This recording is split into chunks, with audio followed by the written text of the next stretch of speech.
As jy vandag by die werk sit en jy het 'n knop op jou maag, dan is hierdie video vir jou, want jy is daai mamma wat hard werk, elke dag opdaag, jou alles gee.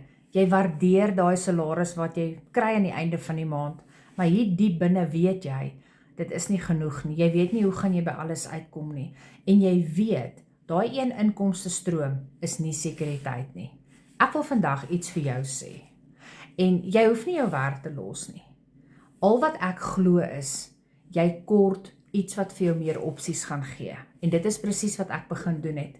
Ek het nuwe vaardighede begin leer, en ek het vir myself aanlyn iets begin bou. En dit was my saving grace gewees, toe ek my werk verloor het aan die einde van November 2024.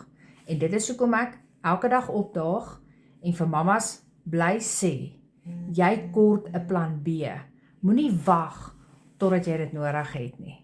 As jy meer inligting wil hê en weet hoe ek begin om 'n plan B te bou, sit net vir my die woord plan B in die comment section en ek gaan vir jou gratis training stuur wat alles baie mooi vir jou gaan uiteensit. Lekker dag.